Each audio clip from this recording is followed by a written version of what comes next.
Welcome to Tigrai Television. I'm Erin Imano. I'll be reading the news for you today. Stay tuned. In a statement to the press on Tuesday, President Debretsion Gabramikael discussed the humanitarian truce, saying that the amount that had reached the state so far was insufficient to address the needs on the ground.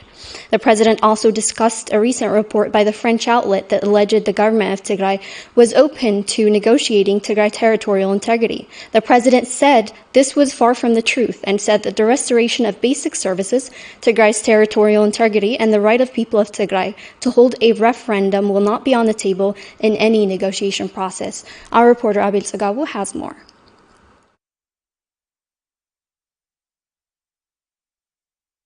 President Debretsion Gabramikael gave a briefing to the press on Tuesday, discussing the status of the humanitarian truce, prospects of further negotiations with the Ethiopian government, and allegations by the Eritrean government that the Tigrayan government intended to attack Eritrea. On the humanitarian truce, the president said attempts to hamper the delivery of humanitarian assistance have persisted on the side of Ethiopian forces, and said assistance coming into the region falls far short of what's needed to address needs on the ground. There is still obstruction of humanitarian aid coming into Tigray, and the aid that's coming is still very little.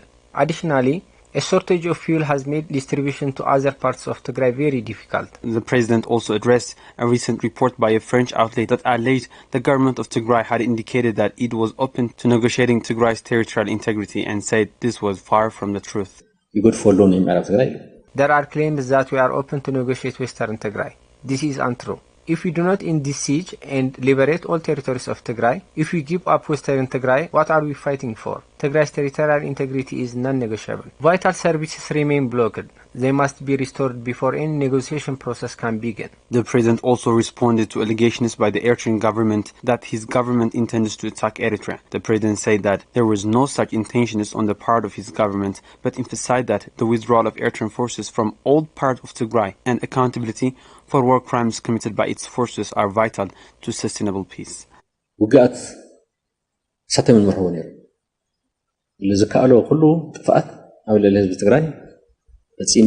Eritrean forces have committed heinous crimes in Tigray.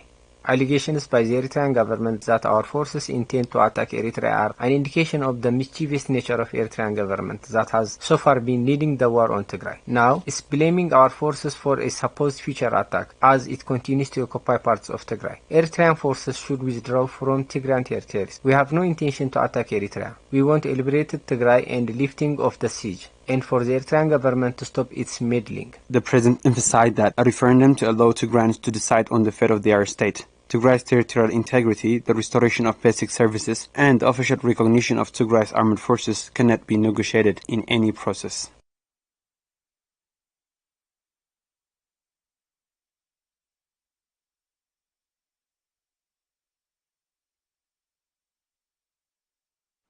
Established in 1982, Quiha General Hospital is the only tertiary group in Tigray with an expected reach of more than 5 million people living in Tigray and neighboring regions. The hospital announced yesterday that it would have to discontinue surgical procedure due to the ongoing siege that has depleted essential medical supplies at the hospital.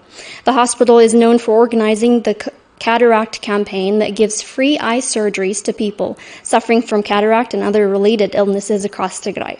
The campaign worked to reach the most remote areas and the poorest communities to provide this much needed care. Our reporter Sara Kalali has more. On Wednesday, Quiha General Hospital, one of the largest hospitals in the region with an expected coverage of 5 million people, announced that it's being forced to discontinue essential surgical procedures, emergency OPD services, nutrition services, and food provision for patients due to the ongoing siege on Tigray. Medical director at the hospital, Dr. Kibrom Tawalda, said the hospital had less than 33% of necessary medical supplies in stock, forcing it to significantly reduce services provided at the hospital. Currently, what we have in our hand is less than 33%, and more than 8% of laboratory reagents are out of stock. So the medical equipments and medical supplies also, they are damaged following the war and following the siege and blockage. So due to this problem, currently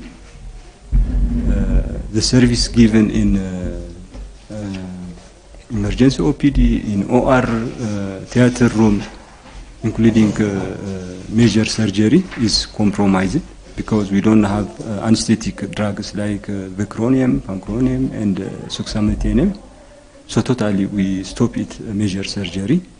And in eye clinic also, patients that deserve after operation or post-operation that deserve antibiotics and steroids due to lack of steroid drugs. So the surgery is already collapsed. It is totally stopped. Dr. Kibrom said that the discontinuation of vital services, especially telecommunication and lack of fuel, has made it impossible to track the status of patients with chronic illnesses such as HIV and diabetes. So from HIV patients that follows HIV medicine drugs, around 121 patients are lost currently and 2 patients are died. And from diabetic patients that take glucose lowering drugs or anti-diabetic drugs, about 117 patients are already lost. So the service is totally compromised. The medical director also said that the continuing blockade on the region has had an adverse effect on the nutrition service the hospital used to provide to pregnant and lactating women, resulting in 425 women out of 989 being underweight and 80 children being delivered with low birth weight, while 80 women had miscarriages. Regarding the nutrition service from lactating and pregnant mothers, from 989 pregnant and lactating mothers, almost 425 are underweight due to lack of nutrition. So as a consequence of lack of nutrition in this year, from 790 delivered neonates, 14 neonates are delivered as stillbirths, and more than 80 neonates are delivered as low birth weight, and about 81 mothers are giving spontaneous abortion. Dr. Kibrom also discussed the Himalayan Cataract Project that brought ophthalmologists from around the world to provide free surgical procedures to rural and poor communities across Tigray. The doctor explained that the procedure has been completely discontinued and that many are going blind due to lack of medical attention. Before 2 years, we were giving different campaigns as an outreach program. In 1 year, we were giving about 10 or 11 campaigns.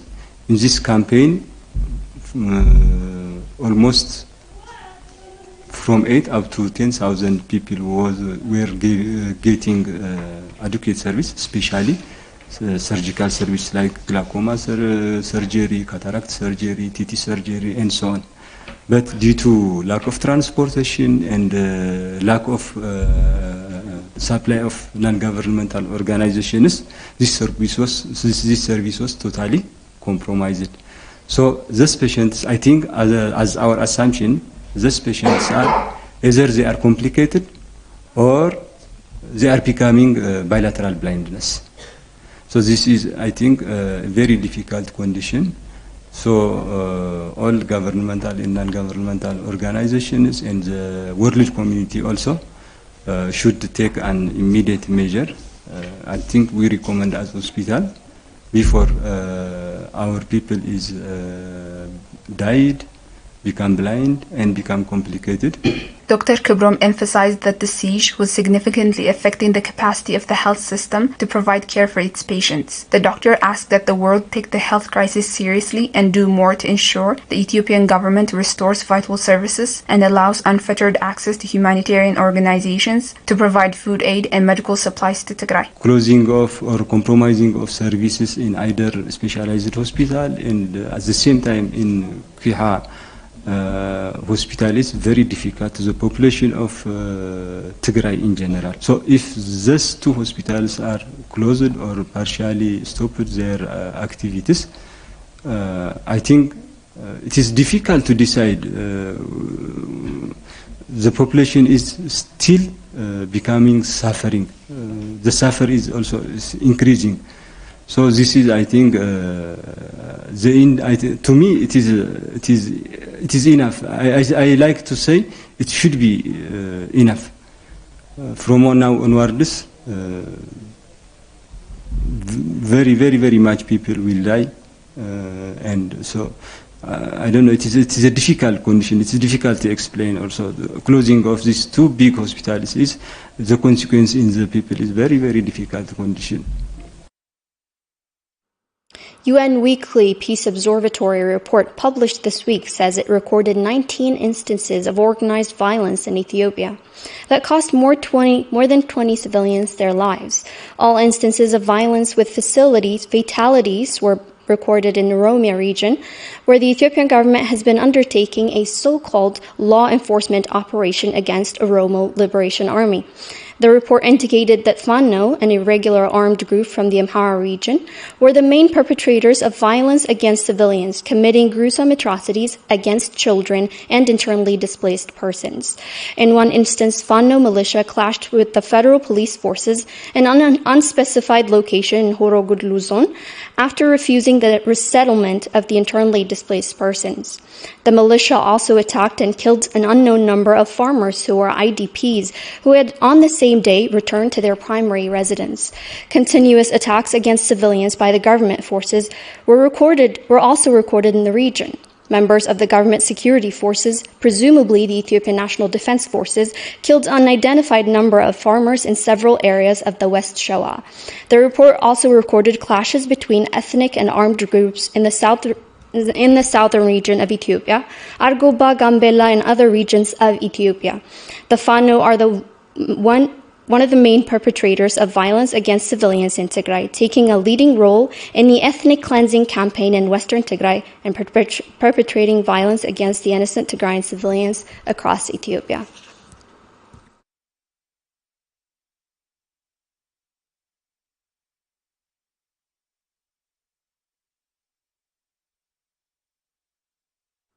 Tigray Blood Bank has announced that it has run out of medical supplies essential to continue its operation.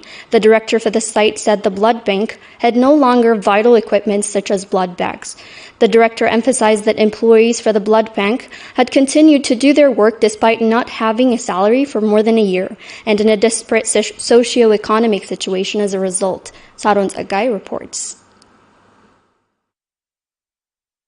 The almost year-long siege on Tigray has resulted in the near-complete depletion of medical supplies in the region. This is Maqala Site Blood Bank. The director, Samson Yamana, says the site has run out of essential supplies such as blood bags and is no longer able to provide its vital services. Due to the siege and the war, our service is in demand now more than ever. 1 bag of blood is worth a life for one person. A bag of blood can save a patient in terminal condition. But if you don't have blood, you might lose a patient. And we are reaching a place where we are no longer able to provide essential services due to lack of medical supplies. Samson also emphasized that the site's employees have continued to provide services despite not having had a salary for over a year and being denied access to their savings.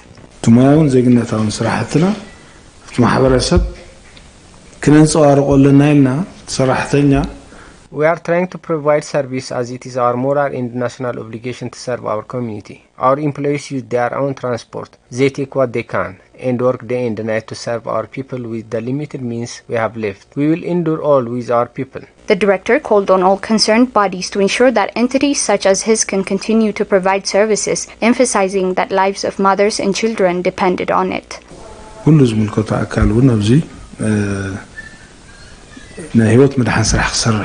We are no longer in position to provide services. We want the world to know this and do what it can to avert the looming catastrophe. Many are at grave risk if we were to discontinue to provide our services. The systematic destruction of health facilities, withholding of basic services, and blockade on aid and medical supplies has weakened Tigray's health system to a point that it cannot provide even the most basic care to the many in need. Fremnatos is a local charity organization based here in Ma'ala that cares for the needs of the old and children. The local charity organization is also actually the only organization to provide education and treatment for children diagnosed with autism. The volunteers at the organizations tell us the center is no longer able to provide food or medical treatment to those it supports. Our reporter Aragawi Garumkail has more. Haben Brhane is 19 years old and was diagnosed with autism and epilepsy as a young child. Health workers responsible for his care at Fremnatos Charity Organization tell us Haben started to show steady progress since he came to the facility. But today, like many others at Fremnatos, Haben doesn't get sufficient food or medication. He is Haben and 19 years old. So he is mentally retarded, especially he has an autism. So he cannot, I think his communication is good, and we decided him just to go to the school for learning or communication. Okay, so Samat, he has a great communication. Haben ፈጠን ዶናይ ክንደይ ዕድመኻ ሰተሻተ. So he has a great communication, but somewhat related to this, he has also a stroke. So previously, our company has a different supply on drugs and foods, and we give them like psychotherapy or physiotherapy. But at that time, we have not any supply completely. It becomes zero. We don't have drugs. We don't have supply because of the war, which is. Fremnatos is a local charity organization in Mekelle. Established in 2018, it is the only organization in Tigray that provides healthcare and education for children with autism. But for more than a year now, the organization has been denied access to banking service. And a voluntary public health officer at the organization, Samuel Mahari, tells us this has meant that many have had to go without food or proper medical treatment. Due to the war, there is blockage of transportation, communication, internet, so finance, there is not also drugs, by the transportation, there is not enough food, so they need special care. So the first thing is that you need to develop, to respect their interests, so they maybe become angry or shout at you, so this is one of the problems. Henok Abadi, like Haben, used to receive physical therapy and psychotherapy treatment here at Fremnatos before the start of the siege that has all but crippled the organization. This child, he has somewhat developmental delay, is paralyzed, hemiparesis, and he has also autism. So the small brain, he just uses a single word, cannot make a complete sentence. So he needs to communicate with every person. He needs to different entertainments. Almaz Gabra Qorqos, a caregiver for children with autism and developmental delay at Fremnatos, tells us that due to the start of the siege, many at the facility are not able to receive sufficient food or much needed medication. The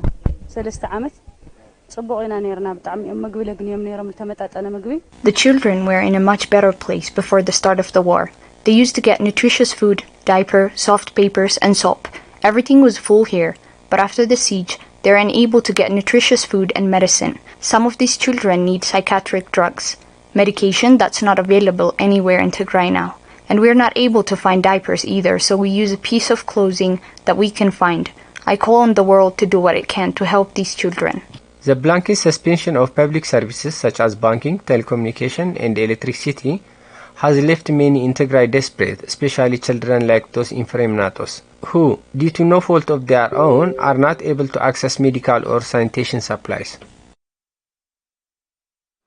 The ethnic cleansing campaign in Western Tigray has resulted in the displacement of more than 1 million people in Western Tigray, many of whom are now sheltered in overcrowded facilities across urban areas in Tigray in desperate need of food, clothing, and medical supplies. Our reporters visited an IDP camp in Adag Hamus, where they met with families displaced from Western Tigray that tell us about the disastrous conditions on the ground. Haile Gabru reports. The blockade on food aid and medical supplies coming into Tigray has devastated many, and especially the more than 2 million displaced and in search of shelter across Tigray. More than half of these IDPs were targets of an ethnic cleansing campaign in western Tigray. That saw homes being destroyed, Tigrayans being targeted for arrests and torture, and many being loaded onto trucks and buses to be delivered to the banks of the Tigray River. For more than a year now, these IDPs have been forced to depend on humanitarian assistance to help them get by, assistance that has been only trickling in over the past year. This is Desta Gabrechorkos, a farmer, was displaced from Tirkan in western Tigray in November of 2020, along with his son Abel. Here in Idaga Hamus, him and his son have not received assistance in months. I took him to a nearby clinic, but he didn't get medication. They said it was caused due to lack of food. My son's body is itching. My body is itchy. I went to the clinic. They gave me insulin, but I haven't seen any improvements. In fact, my condition is getting worse. Desta and Abel's story are typical in this IDP camp in Idaga Hamus, where many living in overcrowded facilities and unable to receive assistance have been exposed to illness. We haven't received any assistance so far. My daughter's body itches. This is because of lack of food. I took her to a public hospital, but they didn't have medication, and I can't afford to take her to a private hospital. It's too expensive. There is also dermatitis on her head. It smells bad and it's bleeding.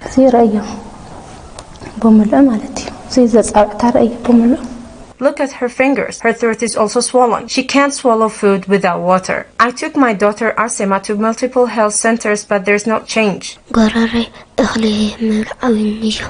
My throat is swollen. I can't communicate clearly. It's also very difficult to swallow food. Brahana Teklahaimanut, IDP supervisor in Idaga Hamus, says that even in a small town like Idaga Hamus, there are thousands in search of shelter here, and many have had to go without much assistance over the past year.